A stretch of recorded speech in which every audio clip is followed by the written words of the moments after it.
अगर आप एक इंसान हैं तो एक बेजुबां की जान भी आपकी जान है।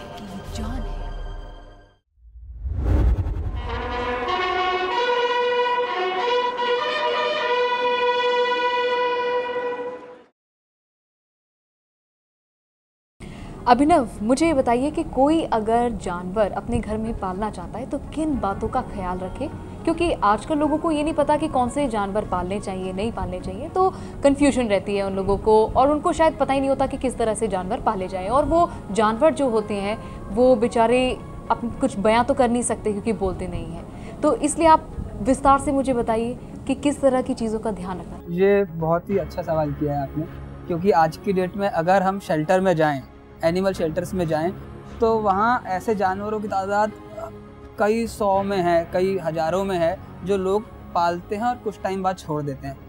लोगों को ये समझ के जानवरों को पालना है कि वो उनकी जिम्मेदारी है। अगर आप एक कुत्ता पालना चाहते हैं तो आप पहले देखिए आप क्या डॉग पाल रहे हैं, उसकी क्या कितनी रिक्वायरमेंट है। 14 साल एक कुत्ते की करीब उम्र होती है।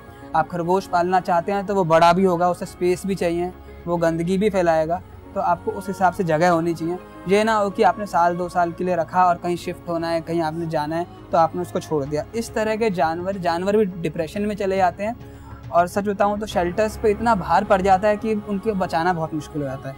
तो इस तरह के जानवर असल में मर जाते हैं। दूसरा, किस तरह के जानवर पालने चाहिए या नहीं पालने चाहिए। कोई भी इंडियन वाइल्ड लाइफ पालना गैर कानूनी है। आपको 3 से 7 साल तक की सज़ा हो सकती है अगर कोई भारतीय पक्षी कोई पालता है या कोई जानवर पालता है। जैसे लोग तोता पाल लेते हैं, एक तोता पालने में 3 साल तक की जेल हो सकती है। तो मैं ये ज़रूर बताना चाहूँगा, कोई भी भारतीय पक्षी पालना गैर कानूनी है। और जो लोग पालना चाहते हैं उनके लिए मैं ये कहूँगा, हमारे देश में शेल्टर्स हैं, वहाँ पे कई ऐसे जानवर हैं जिनको आपकी ज़रूरत है। आप वहाँ से जानवर लीजिए और उनको जिनको ज़रूरत है उनको घर दीजिए, वरना वो बच नहीं पाएंगे। तो अभिनव, आप लोगों को क्या मैसेज देना चाहते हैं? लोगों के लिए मेरा मैसेज यही है कि हम we are born as humans, हम इंसान पैदा हुए हैं, तो सबसे बड़ी एडवांटेज हमारे लिए है हम औरों की मदद कर सकते हैं। जो खतरे में है, जो पेन में है, हम उनकी मदद कर सकते हैं। तो हमें एक तो मदद करनी चाहिए। दूसरा, ignorance is the biggest crime.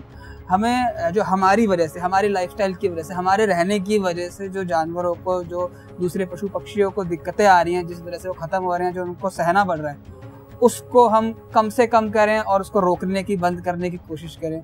ये मेरा लोगों से एक प्रार्थना है। हम किस तरह से, हमारे पास एक ही धरती है, इस पे हमें साथ में रहना है, किस तरह से हम कोएग्जिस्ट कर सकते हैं, उस रास्ते की तरफ सोचना, उस रास्ते की तरफ काम करना है।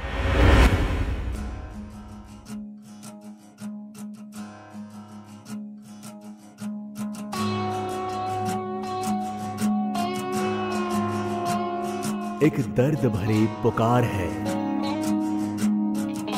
जीना इनका भी अधिकार है।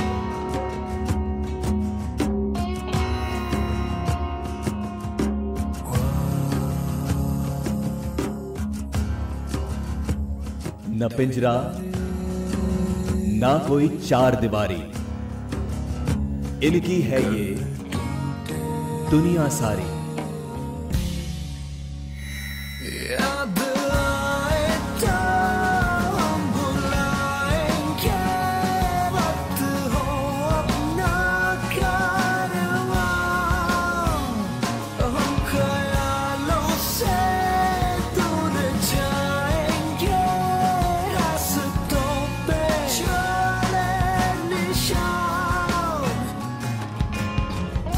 आंखों से अपनी तुझको पुकारे, ये भी तो हैं आंखों के तारे।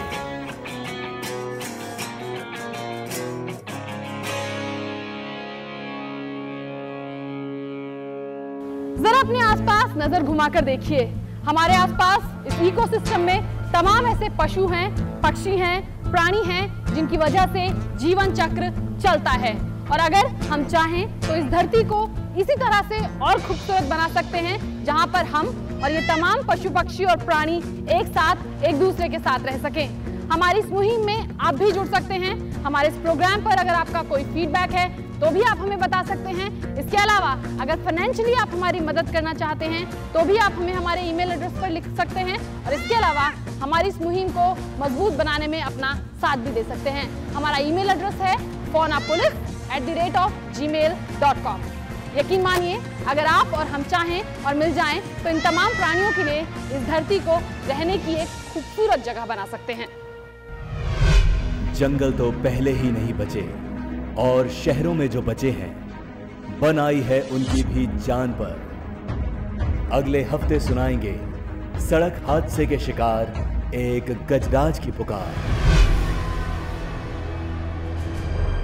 अगर आप एक इंसान हैं तो एक बेजुबान की जान भी आपकी जान है।